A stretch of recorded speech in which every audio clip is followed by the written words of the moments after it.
Madam President. Senator from South Dakota. We in morning business? We are post-cloture on the Adler nomination. Very good. Madam President, I want to speak today about some of what's happening here with the agenda and where we might be headed.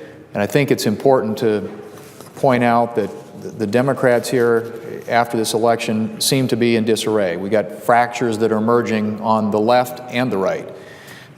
Senate Democrats and the President are blaming each other for the Democrats' devastating election loss. The President is threatening a veto on a bipartisan tax extenders package that was negotiated by the House Ways and Means Committee Chairman and the Senate Democrat leader. And the senior senator from New York told an audience last week that passing Obamacare was a mistake. To quote the senator, "Unfortunately, Democrats blew the opportunity the American people gave them. We took their mandate, we put all of our focus on the wrong problem, health care reform. It wasn't the change that we were hired to make," end quote. Well, Madam President, I could not agree more, but it is quite an admission from the third-ranking Democrat in the Senate.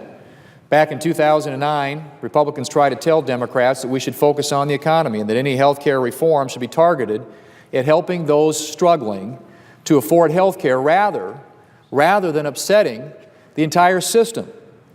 But Democrats refused to listen. Now it appears at least some of them are wishing they had. Madam President, the President tried to sell the health care law as a benefit for the middle class. At a 2010 teletown hall, he told his listeners that, and I quote, "Once this reform is fully in effect, middle-class families are going to pay less for their health care," end quote. Unfortunately, as far too many Americans have found, the President's health care law has actually forced them to pay more. I've lost count of the number of letters I've gotten from constituents in South Dakota telling me how much their health insurance has gone up since the so-called Affordable Care Act passed. One constituent emailed me in November to tell me, and I quote, "Please do something about the Affordable Care Act. Health insurance is no longer affordable." In March, our family health insurance policy went up $150 a month. Now we've received notice of another $112 increase effective January 1 of 2015 for a total monthly premium of $857. This is more than our mortgage, and we cannot afford it, end quote. Now, Madam President, let me just repeat part of that last line. This is more than our mortgage. How are middle-class families supposed to afford what amounts to a second mortgage payment each month? The answer, of course, is that they can't. The President can talk all he wants about the supposed benefits of his health care law, but the fact is Obamacare has made life worse for this South Dakota family, and it's made things worse for millions of families across the United States. Since Obamacare was signed into law, family health insurance premiums have risen by about $3,000. That's a strain on any family budget just by itself. But it's even worse when you realize that the average family's income has dropped by nearly $3,000 over the course of the Obama presidency. On top of this, Obamacare has forced millions of Americans off health insurance plans that they had and that they liked. Frequently, they've been forced to pay more for their new plans while getting less. Thanks to Obamacare, Americans have lost access to doctors that they liked and trusted. They've lost access to convenient hospitals. And they've lost access to medications.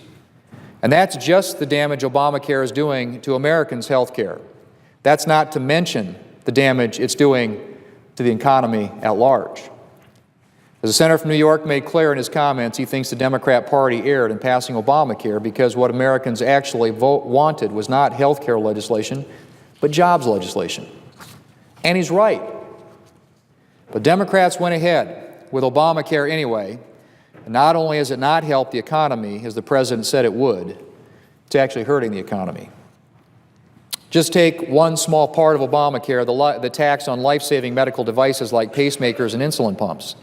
This tax has already been responsible for putting thousands of Americans out of work, and it's on track to eliminate thousands more jobs if it isn't repealed. And then there's the Obamacare 30-hour workweek rule, which is eliminating hours and reducing wages for thousands of American workers. and the numerous ObamaCare regulations that are making it difficult for small businesses to hire new workers. Madam President, as Democrats are now realizing, Obamacare was a big mistake. What Democrats should have done, as the senior senator from New York admits, was focus on creating jobs and opportunities for middle-class families.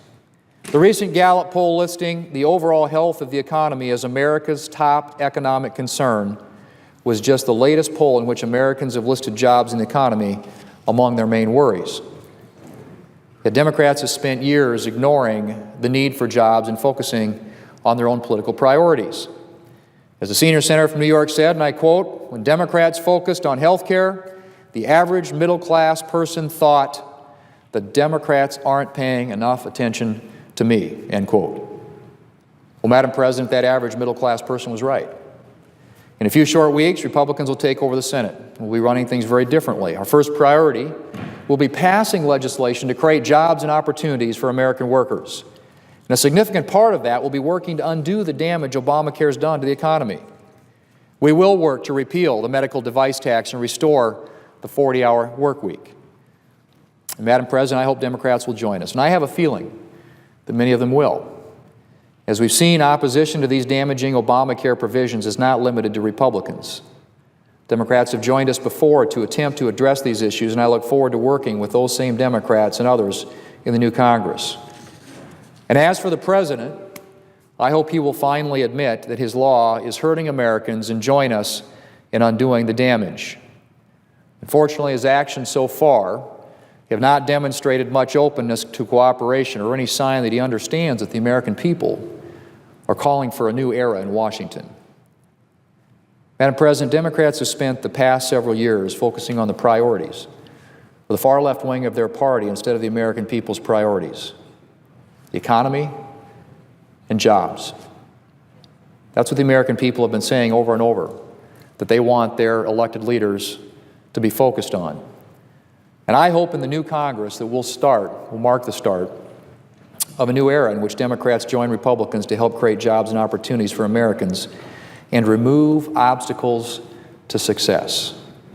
The American people have waited a long time for relief. It is time, Madam President, for Congress to give it to them. Madam President, I yield the floor.